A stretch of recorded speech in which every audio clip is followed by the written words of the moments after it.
Welcome to the Support Automation Show, a podcast by Capacity. Join us for conversations with leaders in customer or employee support who are using technology to answer questions, automate processes, and build innovative solutions to any business challenge. I'm your host, Justin Schmidt. Good afternoon, Nicole. Welcome to the Support Automation Show. Hi, Justin. Thanks for having me today. Absolutely. Where's this podcast find you? I'm in Minneapolis, Minnesota, with a little bit of chill in the air today. Oh, love Minneapolis. My wife and I went up there a few years ago, and we went up there in the spring, sort of Twin Cities area or whatever, and we're walking around and having a great time. And it was downtown Minneapolis, and I kept noticing the skyways in between the buildings. And for the first few blocks, I was just silently thinking to myself, I wonder what those... And then it dawned on me that in February, when it's minus 700 degrees or whatever, you need some place that you're not going to have frostbite walking out the door. Yes. And you're the Vice President of Customer Experience at Engine. Tell me a little bit about Engine and your role there. Yes, my role at Engine, I lead the customer experience practice for our Insights division. We have a larger function at Engine, as the Engine group has an Insights and a media and advertising exchange as part of our business as well. So within Insights, we have a lot of data analytics, we have brand, we have many industry verticals that we run. And then with our advertising and media services, we're able to connect that with message testing, message development, and even creative work. So really a nice marriage of the finding out what's going on with the business and then taking it to market as well. And in your journey to getting where you are, how did you get into CX, and what is it you're hoping to accomplish for, I guess, Engine's customers or Engine's clients?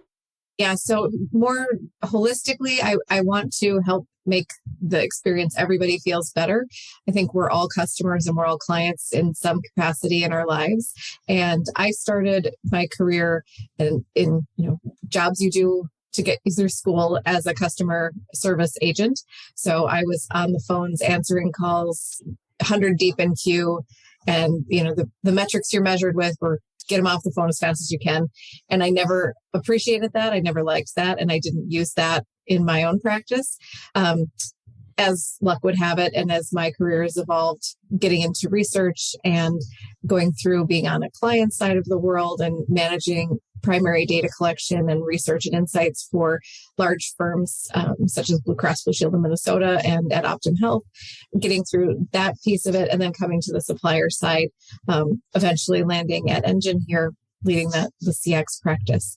So I take a combination of being a client, helping clients, and being a customer myself to put together what helps a business progress and what helps customers' experience be even better and promote their loyalty with organizations. Your point about everybody being kind of a client and a customer is an interesting one. Just the other day, yesterday, I think it was. Yeah, actually it was yesterday. We were in a meeting, me and the rest of the marketing team. We were just discussing, some of our messaging platforms and ideas that we've been using in 2021 and kind of thinking what needs to be tweaked for 2022. And one of the interesting things that I've been thinking about a lot and was brought up in this conversation is from a customer experience standpoint. My world is kind of myopically focused on B2B because Capacity is a B2B, we sell to the enterprise, not to individuals. But I realize that from a CX perspective, if I think of the CX I get as a consumer with companies like, I don't know, Apple or Honda or whatever it is, not only the expectations higher, but in a lot of ways, the actual customer experience is a lot higher than what we see in B2B and in the enterprise. At least that's been my experience. And I'm curious, from your vantage point, do you see CX in the consumer versus the enterprise side? Do you see those as kind of learning from each other, evolving similarly? Do you see one of those being maybe being further along than the other? I'm just curious from your sort of catbird seat of being a VP of CX at an agency that has like a window into a large swatch of the market, what you're seeing? Absolutely. So business to business relationships have traditionally been focused more on product and less on client or customer experience. And so now they're seeing that that is more important and coming to the forefront. So a lot of work in our B2B space is helping to optimize that client relationship and understanding things like contracting and the unintended consequences of a change in an operation or in a process that may happen from procurement, and the amount of money that can actually translate to your customers, and how that's a difficult place to be a perspective. One of the things that we've been talking about lately is, and as I think most of the nation is talking about, is all the issues with supply chain. And I think, we feel it as consumers, but nobody's feeling it more harshly than those B2B companies that are looking for shipments that are coming in. Oh, yeah. A lot of conversations I have that, not typical things that we think about as general consumers ourselves. Like, I wanted to go and buy the newest iPhone and it was out of stock, or I wanted to get a car, but they didn't have the model I wanted, which we're not used to seeing. And we're all kind of getting around that. But with the B2B situation right now, if you have a delay in shipment, you have to have a place to receive these large shipments. So in situations we see where customers will have a day delay, well, the company that you're shipping that to has to incur a day's expense at that warehouse, and then an extra day, and they may not have the rental space when your delivery actually comes in. So the planning around that and the amount of wasted income and investment is something they need to think about. And so just different touch points and different aspects of how to manage that client or customer experience in the B2B, but just as important and a lot at stake in terms of budget dollars. Yeah, the knock-on effects of the supply chain disruption are candidly kind of frightening, but also intellectually, it's an interesting thing to follow. And you talk about these touch points and you talk about the expectations, and this gets into a little bit of the core of the show. So to take what started as a smooth transition that I'm going to make a little more abrupt here. One thing I always like to ask people early on during the conversation is, when I say the word support automation, what does that mean to you? Self-service and convenience. Yeah. So that's what comes to mind first. Mm-hmm. Self-service and convenience. And it's interesting because self-service technology enables a lot of things, right? Like, we're able to even think of ideas now that were just like not even in the realm of thought, say 50 years ago. I always use the example of Uber, right? Uber, Lyft, ride sharing in general. That's not even a figment in someone's imagination until you have cell phones in every pocket and the technology that sort of enables that kind of like fleet tracking and algorithmic availability sorting and everything that something like Uber does to exist, right? Mm-hmm. And self-service in a lot of ways is very similar. It's not that long ago that the furthest tip of the spear in support automation was an automated voice menu when you called your cable company or cell phone company to deal with something, right? And you're sitting there just like suffering, waiting to, when is the right time for me to say, like, speak to an agent or press 0, right? But now with chatbots and some of the decision tree stuff, like, Stonely and those kind of companies We had their chief revenue officer on the show not too long ago. Great episode. Shout out to our friends at Stonely. You just see more technology being, able to make something like self-service even possible, right? And then the convenience factor, this is another good thing to touch on, because ultimately, if you provide customers with convenience, you provide them with not only just the joy of having a convenient experience, but you're also like avoiding more opportunities for them to be inconvenienced. Which sounds trite, but I think it really matters. And if you can present people with enough low friction, good interactions with your brand, the likelihood of them renewing their contract or buying more product from you in the future or recommending you to a friend, all that stuff goes up, right? So but at the same time, there's a bit of a implementation cost to this.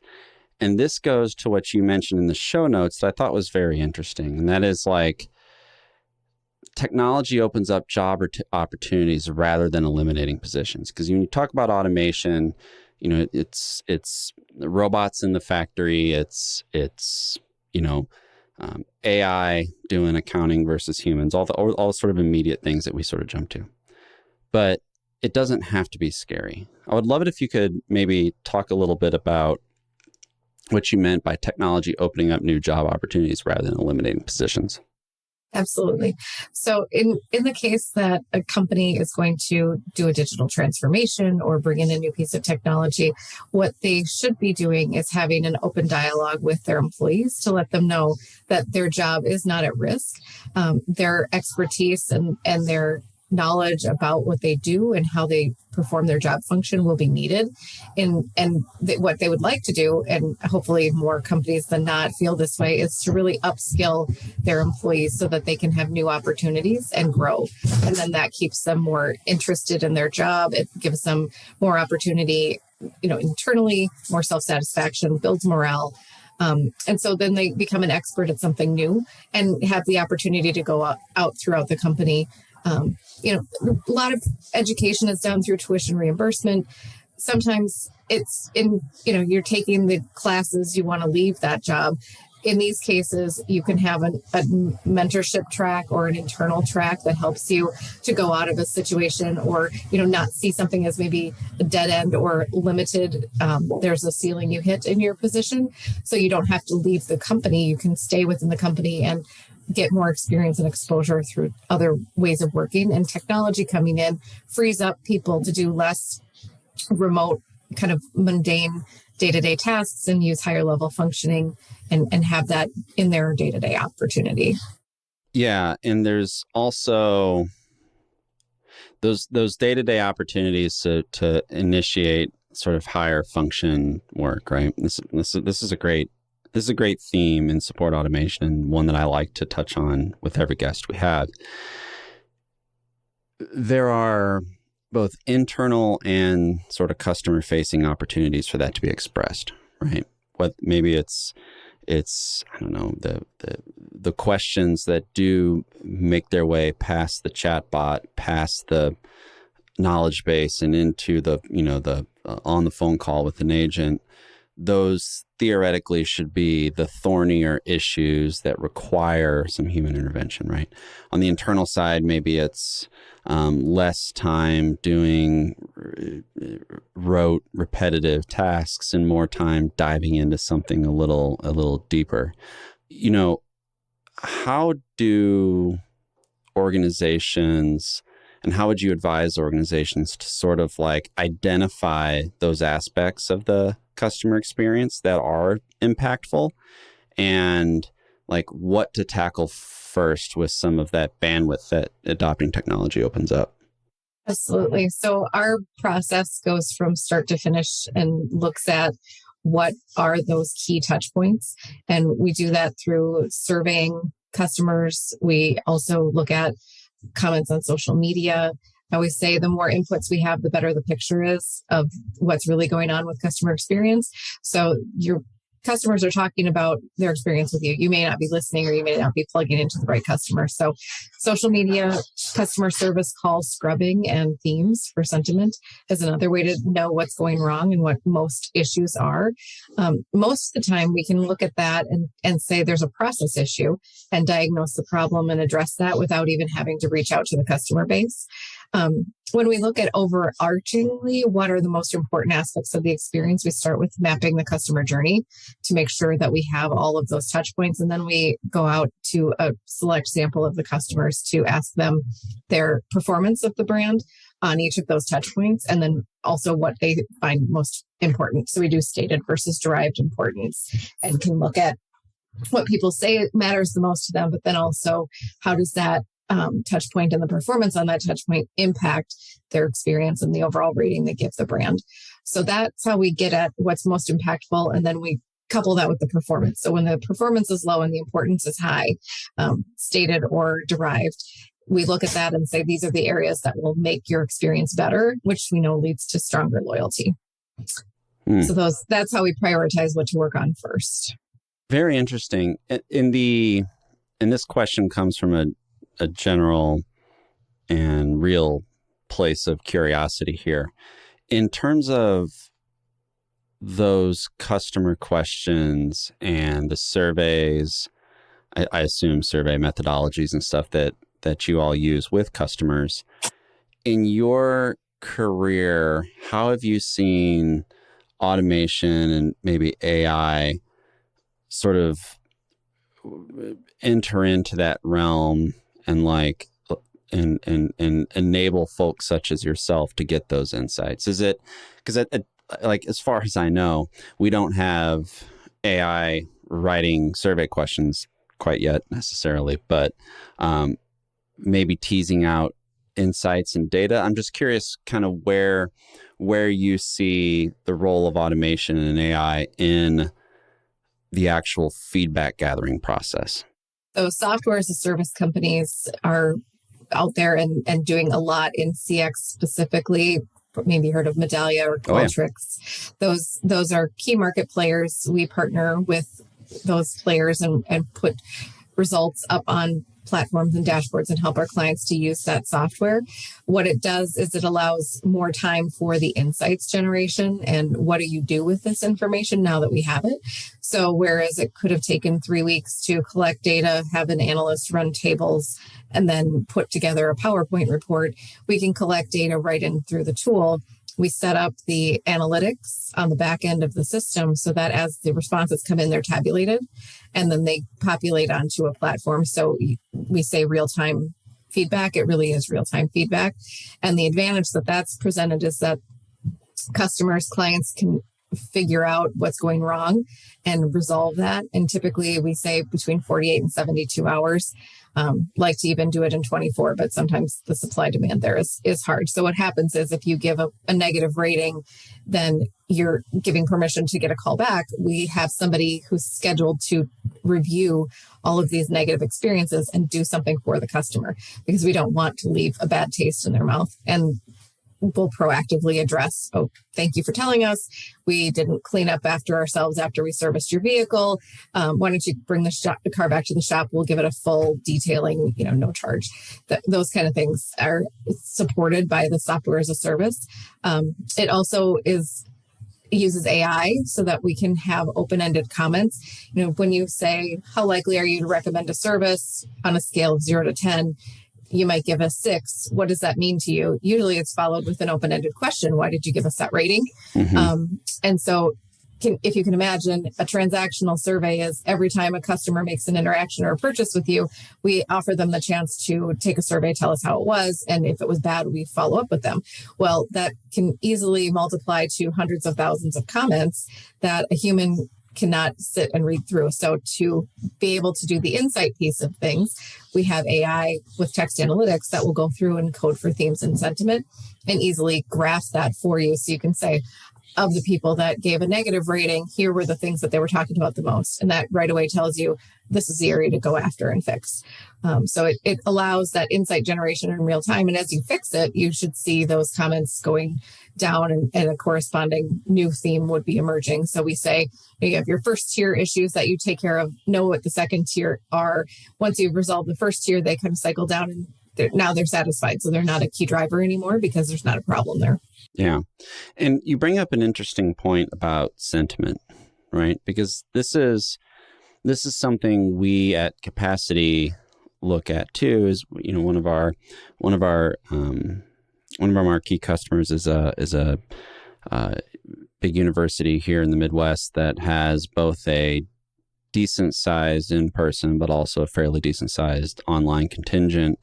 And we do some sort of support automation around modeling student behavior and trying to predict dropout and prevent melt, as it's called in the academic industry, when students, not returning their next semester or whatever. And sentiment analysis is interesting because human to human, like you and I can have a conversation and I can say, I was really looking forward to going to such and such restaurant. Nicole, what do you, on a scale of 1 to 10, what would you rate it, right? And you would say, I'd give it a pro tip. If you ever ask someone to rate something on a 1 to 10, say they can't use 7. And what I find out, it makes them really sort of decide whether they like it or not, which anyway, as an aside. But you could give me a number, and then you and I can go back and forth and have a conversation, and I can get the context to the number and understand that, she said a 6, but, that's because she doesn't like certain type of food, and that's what mostly was on the menu, but the other people that were with her liked it, but the service was good, except for maybe the host. All this sort of like nuance in something that doesn't necessarily exist on a Likert scale or whatever. But when you have AI kind of look at this, you do potentially bring in the prospect of some sort of bias, right? If the AI is not trained and sort of modeled properly. And bias is very important to not have in your survey. So what do you, my circuitous way of getting to a question here is, I'm nothing if not on brand. What do you guys do? What does Engine do to help customers understand and optimize their CX without introducing bias into the process?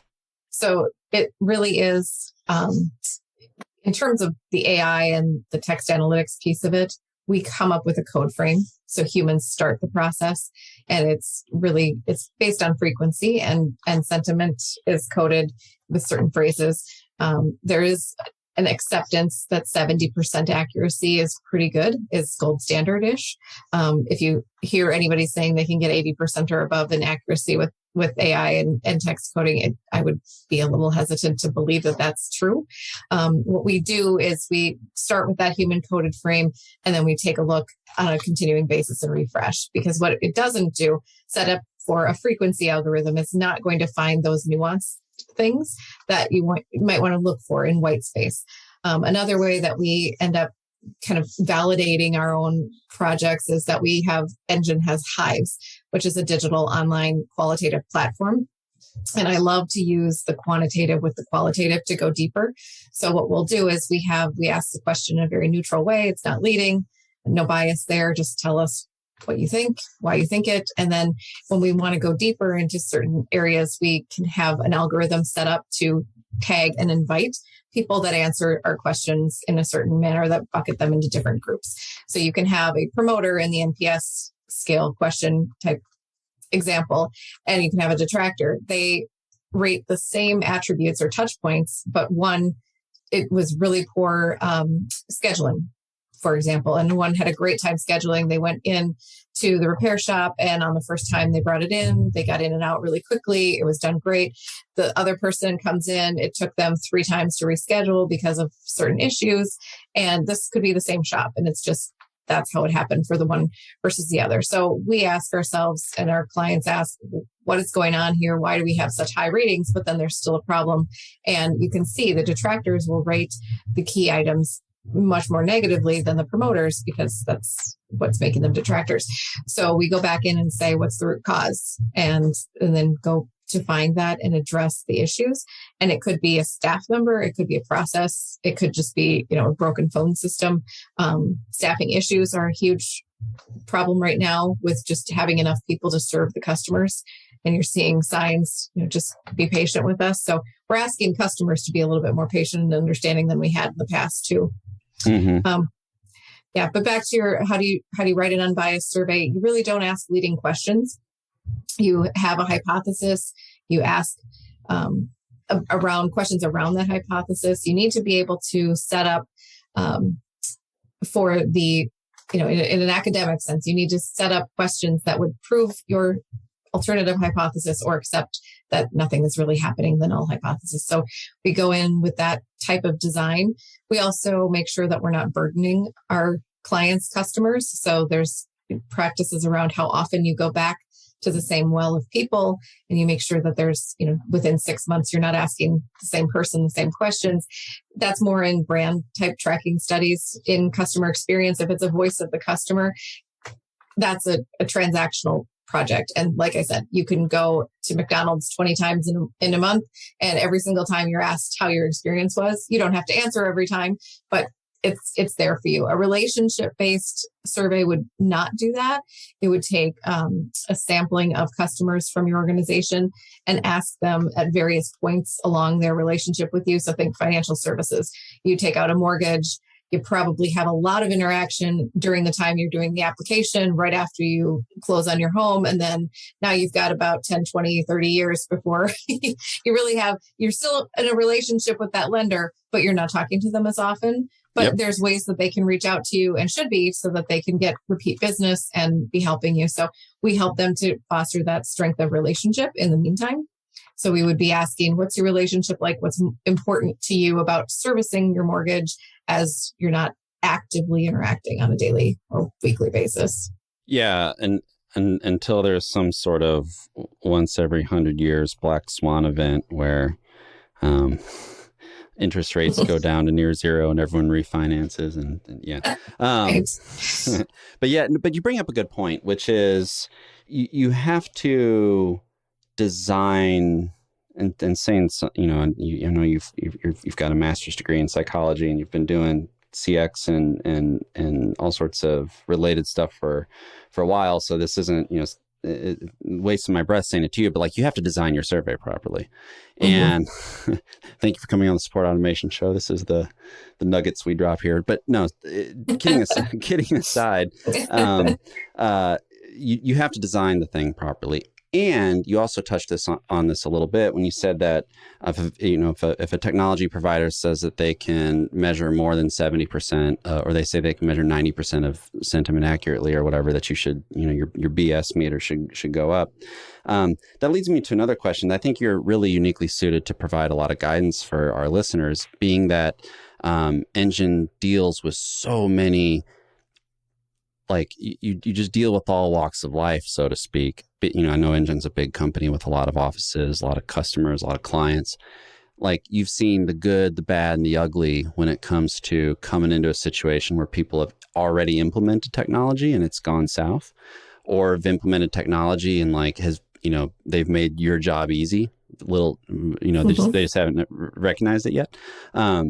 What are some other tips or just things that you would mention are worth keeping in mind for any listeners out there who are evaluating some sort of tool or technology to do surveys or customer sentiment or ESAT or whatever it is? Yeah, the tool is only as good as the person who's programming it. It's really, I think about the features on a remote control. If you know how to turn it on and turn the volume up, you can turn it on and turn the volume up. But there are so many other things that it can do. You can watch on sports mode or theater mode and the media behind that. So the more education you have and the right people programming, it's really important. So, anybody can get a license to these software packages and write a survey and put it out there. That doesn't mean that they necessarily have the correct skill set to be writing that survey. You ask how you don't introduce bias. You don't ask a leading question. You don't ask a double-barreled question. It may seem easy to write a survey. It's really it's an art and a science, and it takes psychometricians study the right type of scales. They study the right number of words. There's the magic number of 7 plus or minus 2 is what we can hold in our memory at any given time. If you're doing work with children versus teens versus adults, different reading levels. If you're doing work considering your population, you're surveying. I do a lot in the healthcare space. If we're working with Medicare, Medicaid, certain government programs, we want to make sure that the questions we're asking, the respondent is understanding what we want to get at. So reading level is an important question that we ask ourselves. Okay, is this survey written at an 8th grade reading level? And for some projects that I've done as a supplier and as on the client side myself, it was a mandatory standard that if we surveyed certain populations, the survey was written at an 8th grade reading level, because there are some words that people don't know. They're not going to go and look them up, and you're going to get, garbage in, garbage out. Don't ask a question that you can't get the right answer back from. And just don't make it so complicated. Yeah. But without that training, you could not know those things and be a little dangerous, making conclusions and guiding your organization to spend money and resources in areas that your results may not support, even though you believe they do. Mm-hmm. Interesting. Changing gears a little bit here. We'd also talked about, or rather, let me start that over. See, we've each done one now. So changing gears a little bit, I want to go back to another point that you mentioned in the survey / Calendly link that we sent you to set up this interview. Sure. And one of the things you mentioned was integrating technology in a way that's supported and encouraged by existing employee base and the long-term benefits on customer experience. This is an interesting question, because there's sort of two parts in it, right? And one is like integrating technology in a way that's supported and encouraged by the employees, but then also keeping in mind the long-term benefits on customer experience. I'd love it if you could sort of double click on that. So the technology can help employees do their job more efficiently and more effectively.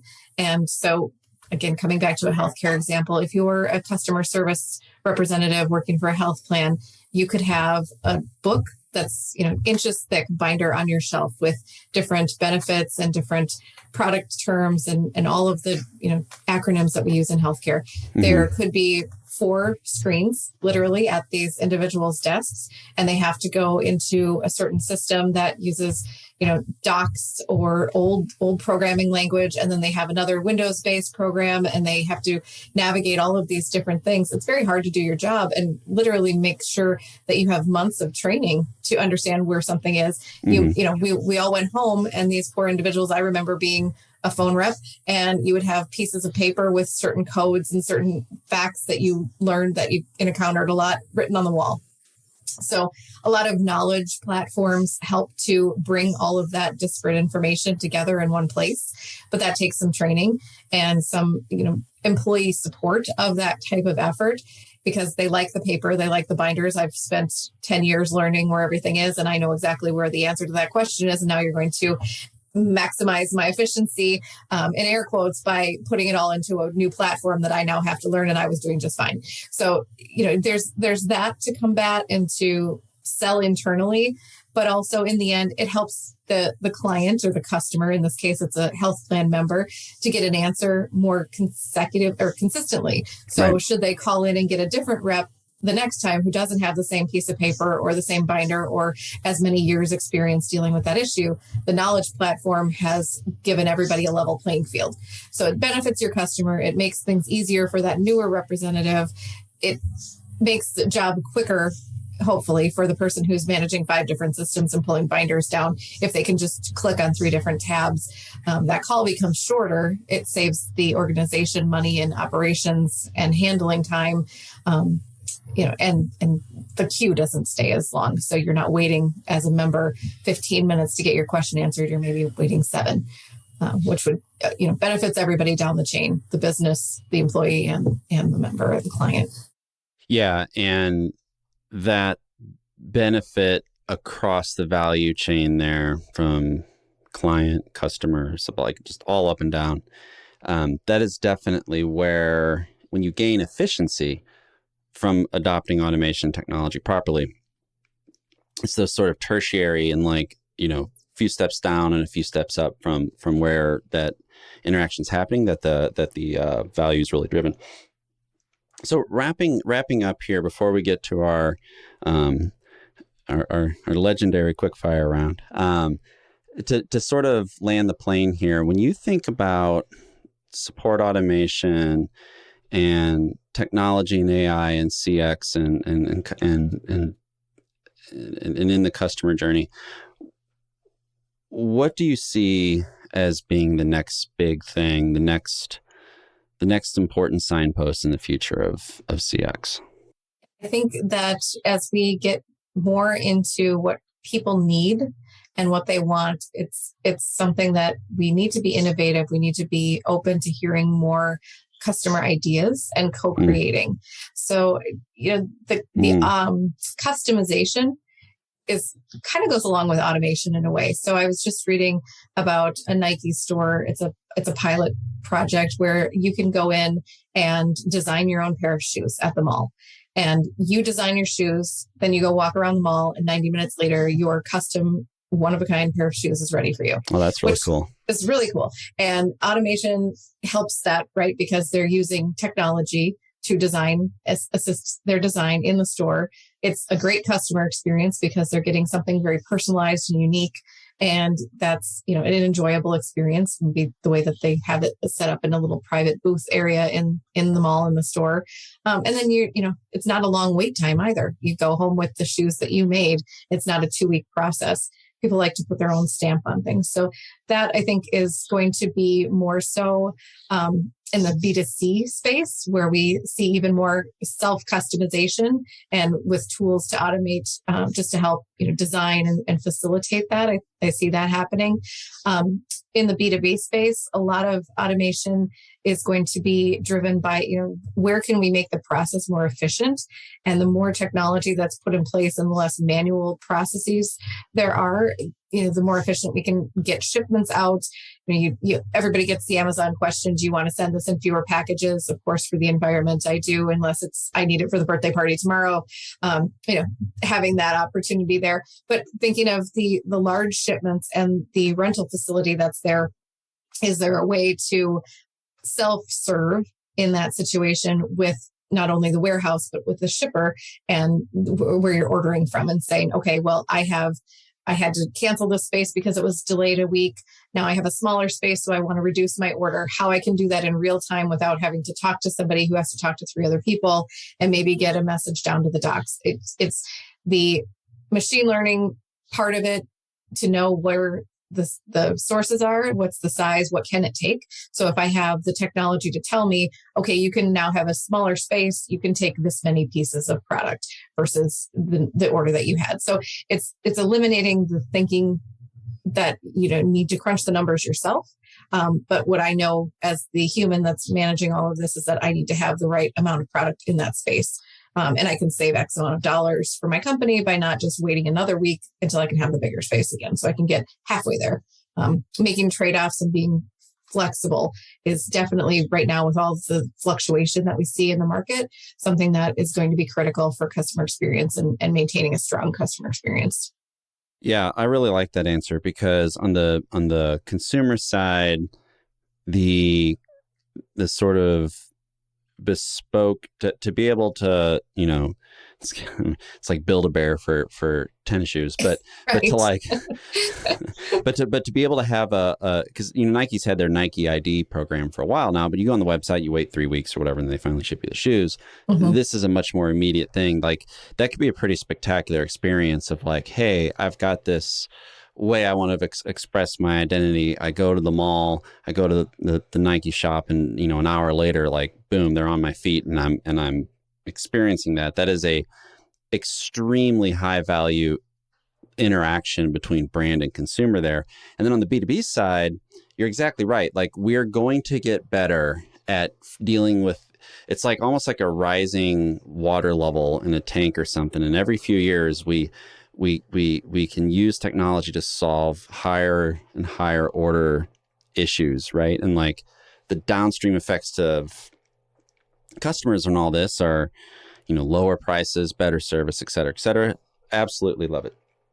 So wrapping up here with our famous quickfire round, our Fab Five, I've got to figure out a better brand for our final piece of the podcast here, but at this point, the brand is me awkwardly saying that there is no brand, and maybe that's what makes it memorable. But what's the book that you most often recommend to people? Truly, I read a lot of books for customer experience work, but they usually come to market a lot later than they can be helpful. So what I like to do, in more of a research fashion, blogs are something that is a good place to go because they're usually about what's going on right now and in the moment. I like Customer Think for CX, has a lot of good discussion by thought leaders. They'll write a piece and then other thought leaders in the space are asked to comment on that. I do follow Shep Hyken, and his book, The Convenience Revolution. It has been influential as well. He talks about removal of friction. Really what I think customer experience boils down to is make things easy for people, make them feel valued. And really, if you do your job in a way that respects people, respects their time, you're going to have a satisfied customer experience. Even when something goes wrong, if you come back to it and say, with empathy and kindness, I understand where you're coming from, no way around that. And, maybe not no way around that, but what we can do to mitigate the negative effects are, and take that approach. So empathy is highly important. It really is. And it's something that I've become acutely aware of its presence and absence the last 18 months in my interactions with people. You mentioned being respectful of time, which as a automation vendor, one of the big value props we always espouse is saving time and whatnot. And we have a long running webinar series that we do where yours truly speeds through a bunch of productivity hacks. So that leads me to my next rapid fire question is, what's the best productivity hack / tip that you've ever heard that has stuck with you? The framework that I use is what urgency, importance, and that kind of matrix. So what's most urgent, what's most important, and when is the deadline? So really, when I'm feeling overwhelmed and what I need to get done, it's okay, what's the thing that's due next? And what's the thing that's the most important, and prioritizing that way. Also figuring out when you have little pockets of time, what you can accomplish on the to-do list versus when you need a longer period of time. So the automation helps with those little pockets. Can I go and talk to, can I go read the dashboard right now and get a sense of what's going on versus can I sit down and immerse myself in data tables and do analysis? Probably not, but at least I can keep tabs on where things are right now. And when I have an hour, then I can dig into it more deeply. It's a nice way to use technology in my space and with the way that our clients use technology is to say, I'm going into a meeting. My boss is going to ask me, what are the 3 key findings that I need to know about right now? We purposely keep a contact with our clients and know when they're having those meetings so that we can support them ahead of that and send an email. We don't even have to get on the phone. So it's here's what we've looked at. Building in time to the process, automation with technology to help support that as well. It's rare that I give a plug for another software company on this show, but I'm going to do it right now. There's a little app you can get called Clockwise. I'm pretty sure it's only Google Calendar. They might have Microsoft Outlook O365, whatever they call it. But we use Google here at Capacity. But what Clockwise does is if 2 people, it basically looks at your calendar and tries to move your meetings, if it can, to another spot so that you can maximize the amount of time in between meetings on your calendar, which is great because a lot of times I'll end up with, and I'm sure you as well, you end up with a day where you have a half-hour meeting, let's say, then you have 15 minutes, then another meeting, then you have 30 minutes, then another meeting. And it's like, if that 30 minutes was an hour or 2 hours, I would get so much more done today. So shout out to our friends at Clockwise. Wrapping us up here, if there is one person in the world of customer experience that you could meet for a coffee or a cocktail, depending on the time of day and whatnot, who would it be? I would like to sit down with Gene Bliss. So coming into customer experience from traditional tracking and work in that nature and seeing what the broad landscape really is, and beyond the one voice of the customer bubble, beyond what the software provides us, making that whole package. I think, as she's been one of the pioneers in creating the experience piece of customer experience, I'd love to sit down with her and pick her brain. Love it. Well, Nicole, thank you so much for joining me in this conversation today. I think we've learned a lot about what really goes into practicing good customer experience. And while we've had a lot of people on this show in sort of the customer support and employee support realms, we haven't really discussed customer experience as much as those other disciplines. So it's been awesome having you. Lots of great insights. For our listeners out there, where can they find you and where can they find out more information about Engine? Absolutely. Thank you, Justin. I've had a great time chatting with you today. Engine is on the web, LinkedIn, Nicole Garberg, my profile, easily found there. Bridget can give us some backup too on this, maybe. I think the best way to find us is. There you have it. And there you are. Thank you so much for the conversation. And I will see you guys around. The Support Automation Show is brought to you by Capacity. Visit capacity.com to find everything you need for automating support and business processes in one powerful platform. You can find the show by searching for Support Automation in your favorite podcast app. Please subscribe so you don't miss any future episodes. On behalf of the team here at Capacity, thanks for listening.